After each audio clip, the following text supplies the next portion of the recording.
ঢাকা উত্তর city corporation আওতাধীন এলাকায় বাড়ি ভাড়া নিয়ে ডিএনসিসি যে নির্দেশিকা দিয়েছে তা নিয়ে মিশ্র প্রতিক্রিয়া জানিয়েছেন ভাড়াটিয়া ও বাড়ির মালিকরা।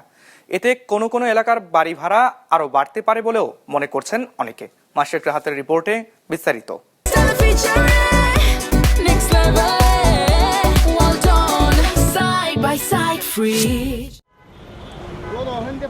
জীবন ও জীবিকার তাগিদে রাজধানী ঢাকায় বাড়ছে মানুষের চাপ, বৃদ্ধি পাচ্ছে আবাসিক ভবনের সংখ্যাও।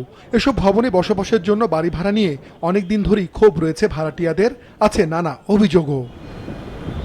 সমস্যার সমাধানে ঢাকা উত্তরে বাড়ি ভাড়া নিয়ে সিটি কর্পোরেশন যে নির্দেশিকা জারি করেছে এ নিয়ে মিশ্র প্রতিক্রিয়া জানিয়েছেন ভাড়াটিয়া ও বাড়ির মালিকরা।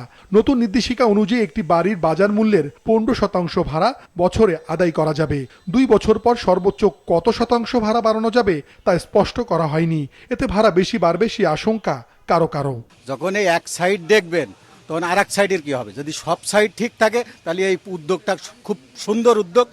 নতুন নির্দেশনা দিয়ে কি হবে ভাই? ভাড়া যেটা বাড়ানোর কাম এটা তো বাইরেই গেছে গা। সরকারের যদি আমাদের ইনকাম বাড়ানোর কোনো ব্যবস্থা করে তাহলে ঠিক আছে, ভাড়া বাড়লো সমস্যা নেই, আমাদের ইনকাম অতটা নাই।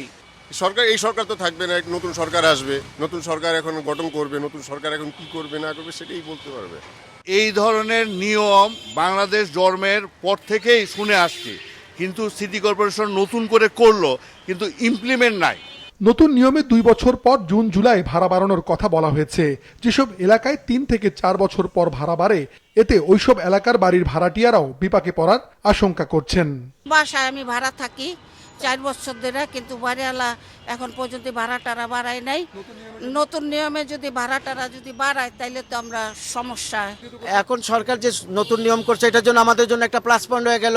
এখন প্রত্যেক 2 বছর মধ্যে আমি ভাড়া বাড়াইতে পারবো। আমাদের যারা ভাড়াটিয়ারা আছি আমরা একটা জিনিসই বলতে চাই সরকারের কাছে, যে ভাড়াটিয়া আর বাড়িওয়ালার সম্পর্কটা যাতে ভালো থাকে এরকম কিছু যাতে করে। প্রতি মাসে 10 তারিখের মধ্যে ভাড়া দেওয়ার নিয়মেও বিপাকে পড়ার আশঙ্কা করছেন নগরবাসী। ছাদের চাবি দেওয়ার বিষয়টি কার্যকর করার দাবি অনেকের। ছাদে দেখা গেছে অনেক সময় ছেলে মেয়ে অনেক সময় যায় সেখানে ডিস্টার্ব করতে পারে, কাপড় লাড়া দরকার, তারা প্রতিজন নিবে, চাবি আইনা দেওয়া যাবে, এটি নিয়ম, এটা সবচেয়ে বেটার হয়। এটা কিন্তু এই নিয়ম পালন করে না তো দাদা।